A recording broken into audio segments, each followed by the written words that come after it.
मसीह दुनिया में तू पापियों को बचाने को लाए ईमान जो बेटे पर करेगा पार इस दुनिया को। आया मसीह दुनिया में तू पापियों को बचाने को। आप सबको जय मसीह की। परमेश्वर का धन्यवाद हो आज इस क्रिसमस के शुभ अवसर पर आपके साथ एक और अच्छी सुंदर संगति करने के लिए। और इस त्यौहार के मौके पर आप सभी लोगों को बहुत ढेर सारी बधाइयाँ। और प्रभु आपको इस शुभ दिवस में यानी हमारे प्रभु यीशु मसीह के जन्म दिवस पे बहुत ढेर सारी आशीषों से नवाजें और आपके घर में खुशहालियों के भंडार रहें। तो आइए बहनों भाइयों, हम लोग देखेंगे कि हमारे और प्रभु के बीच में इस क्रिसमस का क्या संबंध है और मैं और आप इस क्रिसमस के दिवस को क्यों मनाते हैं। और एक गीत जैसा कि हम और आप गाते हैं कि आज का दिन यहोवा ने बनाया है, हम इसमें आनंदित हों। तो मैं सोचता हूँ कि जो ये गीत है, जिस किसी ने भी इस गीत को लिखा होगा या इस गीत के बारे में उसके मन में जो भी विचार कभी आया होगा कि आज का दिन यहोवा ने बनाया, हम इसमें आनंदित हों, तो शायद क्रिसमस का कंसेप्ट उसके दिमाग में कहीं ना कहीं रहा होगा। क्योंकि सबसे शुभ दिन वो है जब प्रभु यीशु मसीह संसार में मेरे और आपके बीच में स्वयं परमेश्वर होते हुए इंसान के रूप में कुंवारी मरियम के द्वारा पैदा हुए और मुझे और आपको बचाने के लिए संसार के अंदर उन्होंने कदम रखा।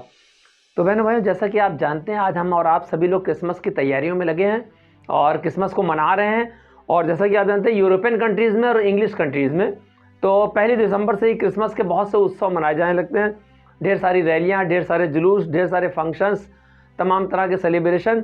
और केवल यूरोपियन या इंग्लिश कंट्री ही नहीं, केवल क्रिश्चियन कंट्री नहीं, बल्कि नॉन क्रिश्चियंस कंट्रीज़ में भी प्रभु यीशु मसीह के जन्म दिवस को इतने उत्साह के साथ मनाते हैं कि ये गीत जो है एकदम सार्थक हो जाता है कि आज का दिन यहोवा ने बनाया है, हम इसमें आनंदित हों।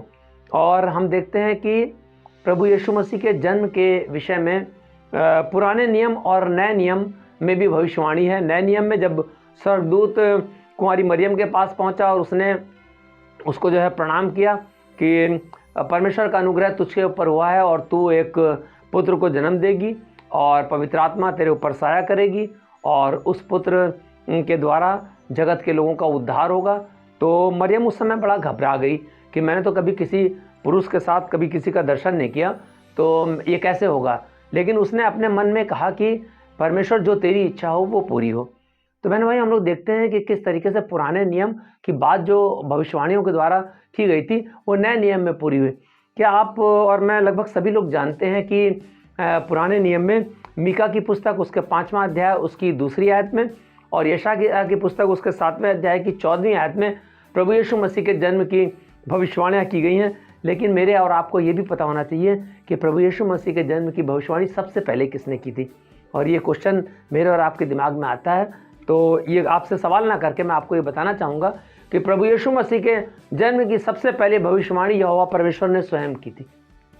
जैसा कि हम लोग उत्पत्ति की पुस्तक में देखते हैं कि आदम और हव्वा ने जब पाप किया और जो हव्वा थी और उसको क्या बोलते हैं सांप ने फुसला लिया, जब परमेश्वर ने उस सर्प को दंड दिया तो उससे कहा कि स्त्री और तेरे वंश के बीच में मैं बैर उत्पन्न करूँगा और तू इसकी संतान की एड़ी को डसेगा और इसकी संतान तेरा सर कुचलेगी।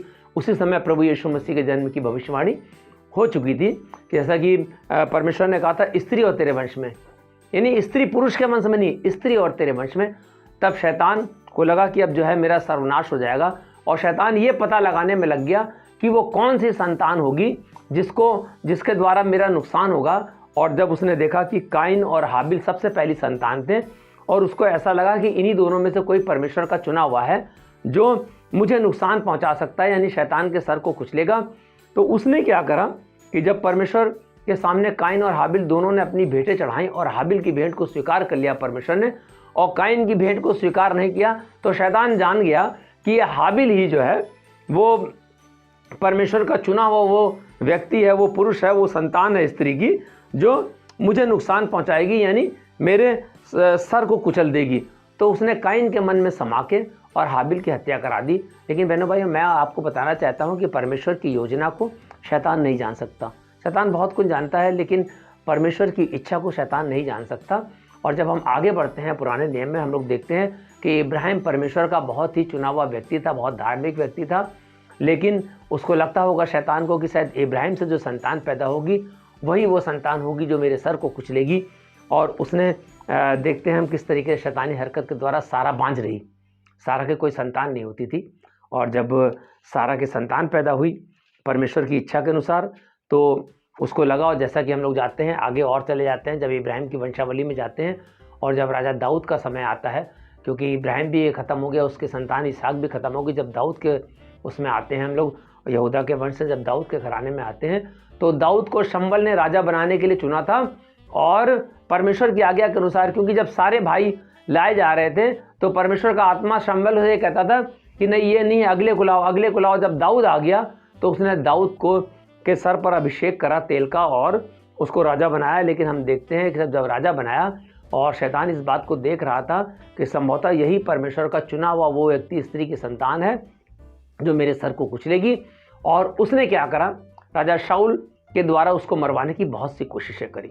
और हम देखते हैं कि राजा शाऊल ने एक बार दाऊद के ऊपर भाला फेंका, लेकिन उसका कुछ भी नुकसान नहीं हुआ। वो गुफाओं और जंगलों में दाऊद को ढूंढता रहा, लेकिन नुकसान नहीं कर पाया, क्योंकि शैतान जो है बहुत कुछ जानता है लेकिन परमेश्वर की इच्छा को नहीं जानता। और इसी तरीके से हम पुराने नियम के द्वारा देखते हैं कि यीशु मसीह के जन्म से 700 वर्ष पहले यशायाह नबी ने अपने पुस्तक में 7वें अध्याय की 14वीं आयत में जब इस बात को बोला, क्योंकि हमारे लिए एक संतान जो है पैदा होगी और उसका नाम जो है इमानुएल रखा जाएगा, हमको एक पुत्र दिया जाएगा और एक कुंवारी गर्भवती होगी और उसका नाम इमानुएल रखा जाएगा। और मीका की पुस्तक उसके 5वें अध्याय की 2री आयत में बैतलहम जैसे छोटे शहर को प्रभु ने आशीष दी। और मीका की पुस्तक के 5वें अध्याय की 2री आयत में ऐसे लिखा, हे बैतलहम अप्रादा, यदि तू से इतना छोटा है कि यहूदा के हज़ारों में गिना नहीं जाता, तो अभी तुझमें से मेरे लिए एक पुरुष निकलेगा जो इसराइलियों में प्रभुता करने वाला होगा, और उसका निकलना प्राचीन काल से वरन अनादि काल से होता आया। अनादि काल का मतलब ये है उस परमेश्वर की भविष्यवाणी को याद करें जब उन्होंने कहा था कि मैं शैतान से कहा था कि स्त्री और तेरे वंश के बीच में मैं बैर उत्पन्न करूंगा। इसी तरीके से यशायाह की पुस्तक उसके 9वें अध्याय की 6ठी आयत में ऐसा लिखा हुआ है, क्योंकि हमारे लिए एक बालक उत्पन्न हुआ, हमें एक पुत्र दिया गया है और प्रभुता उसके कांधों पर होगी, और उसका नाम अद्भुत युक्ति करने वाला, पराक्रमी परमेश्वर, अनंत काल का पिता और शांति का राजकुमार रखा जाएगा। तो बहनों भाइयों, हम देखते हैं कि दाऊद तक शैतान इस बात को समझ नहीं पाया कि परमेश्वर का चुना हुआ वो व्यक्ति कौन है जो शैतान के सर को कुचलेगा। और हम जब देखते हैं कि बैतलहम में एक चरनी में प्रभु यीशु मसीह का जन्म हुआ, पवित्र आत्मा की सामर्थ्य से कुंवारी मरियम गर्भवती पाई गई, और यूसुफ और मरियम अपनी जनगणना के लिए उस बैतलहम शहर में एक सराय की गौशाला में ठहरे हुए थे। और वहाँ पर जब प्रभु यीशु मसीह का जन्म हुआ और प्रभु यीशु मसीह के जन्म के बारे में जब एक तारा आसमान में निकला, तो नजूमियों ने, नजूमी माने मजूसियों ने, यानी ज्योतिषियों ने उस तारे को देख के जान लिया कि जो है मसीहा पैदा हो गया। उस तारे को देख के जान लिया कि संसार का में आने वाला वो मुक्तिदाता पैदा हो गया है। और तारा उनके आगे आगे चला और वो उसके पीछे पीछे चले, लेकिन शैतान ने उनके मन को भी कंफ्यूज किया। और जब वो बैतलहम में आ गए, उसके बाद उस घर को नहीं ढूंढ पा रहे थे, तो सीधे राजा हेरोदेस के पास पहुंच गए। और राजा हेरोदेस को भी ये बात मालूम थी कि एक ना एक दिन जो है परमेश्वर के पुत्र का इस संसार में आगमन होना है। और जब उन्होंने बताया कि वो मुक्तिदाता कहाँ पैदा हुआ है, तो राजा ने कहा कि मुझे नहीं पता, लेकिन तुम लोग भी पता लगाओ, और जब पता चल जाए तो मुझे आके बताना।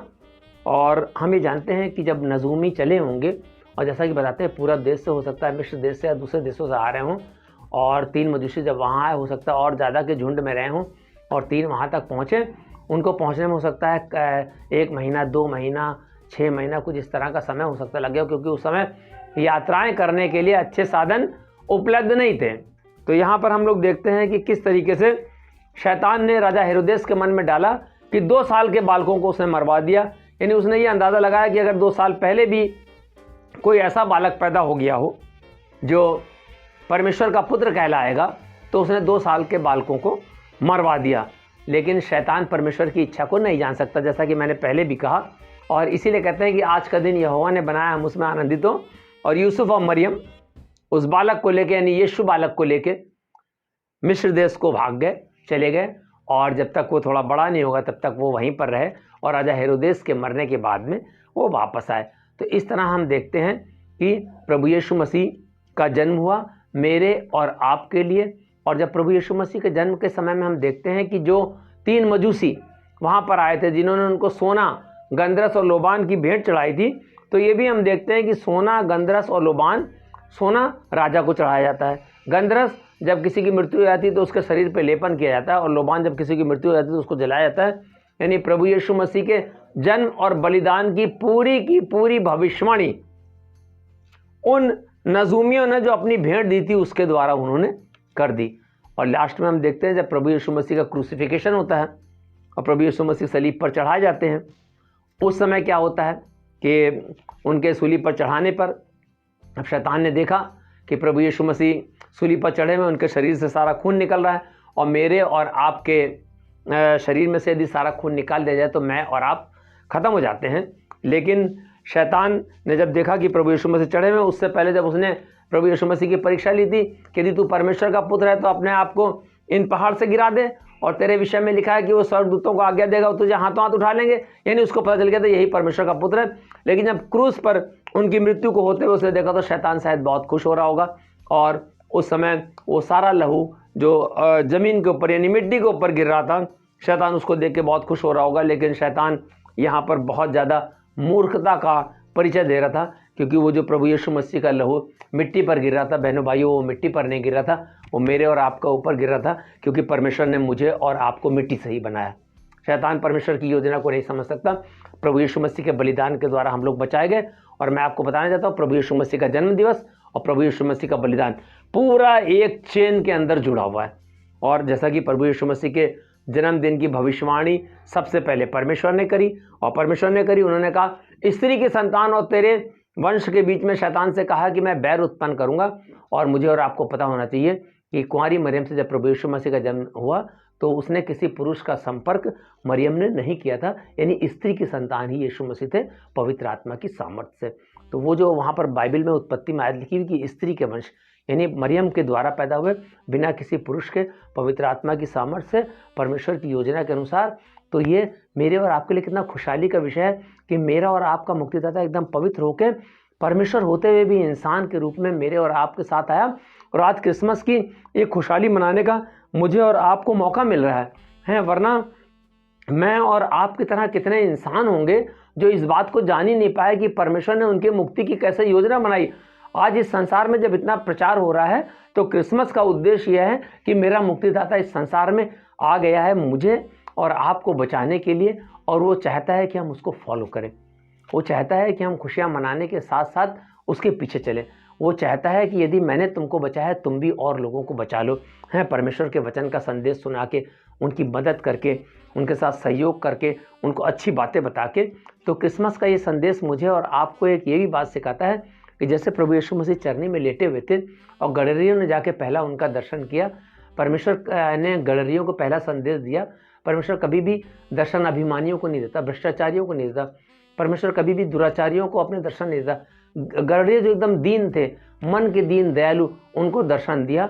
और चूंकि वो एक चरवाहे थे और प्रभु यीशु मसीह कलीसिया के चरवाहे हैं, ये भावना हमको बताती है कि परमेश्वर चाहता है कि हम भी एक चरवाहे की तरह कलीसिया और भेड़ों की रखवाली करें और अपने आसपास की आत्माओं को बचा सकें। यही सबसे बड़ा क्रिसमस का मेरे और आपके लिए गिफ्ट है।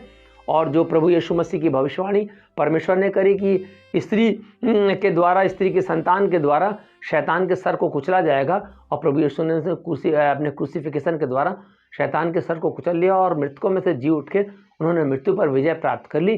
और हम देखते हैं कि उन्होंने मृत्यु के डंक को समाप्त कर दिया। और इस तरीके से प्रभु यीशु मसीह का जो जन्म दिवस है, क्रिसमस का आज दिन जो हम मना रहे हैं, वो मेरे और आपके मुक्ति का दिन है। जैसा कि बलिदान दिवस को हम लोग कहते हैं गुड फ्राइडे में कि प्रभु यीशु मसीह मेरे लिए आपके बलिदान होके मुक्ति दिवस को हम मनाते हैं।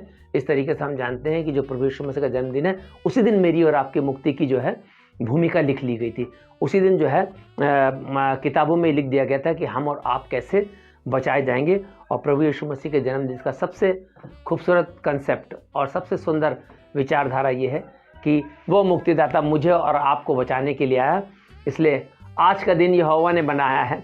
मैं और आप इस क्रिसमस के दिन में आनंदित हों, बहुत ज़्यादा आनंदित हों, और इस क्रिसमस के पूरे विचार से और इस क्रिसमस की पूरी श्रृंखला से कि कैसे परमेश्वर ने भविष्यवाणी करी, कैसे स्वर्गदूतों ने बताया, कैसे यशाया नबी और मीका नबी और दूसरे नबियों ने बताया कि मेरे और आपकी मुक्ति के लिए संसार में एक मुक्तिदाता आएगा, उस चीज़ को ग्रहण करें और अपने हृदय को चरनी बना के प्रभु यीशु मसीह को यहाँ पर जन्म दें और अपने जीवन को आगे बढ़ाएं और प्रभु के चरणों में अपने आप को समर्पित करते हुए आज के दिन को खुशहाली से बिताएं। आप सभी लोगों को क्रिसमस की ढेर सारी बधाइयाँ। सारे विश्व में खुशियाँ मनाई जा रही, आप भी खुशी मनाइए, मन में किसी प्रकार का शोक ना करिए। हो सकता है आपके पास पैसे की कमी हो, लेकिन दिल में खुशी की कमी नहीं होनी चाहिए, क्योंकि मेरा और आपका मसीहा मुझे और आपको बचाने के लिए आ गया है। आप सबको जय मसीह की।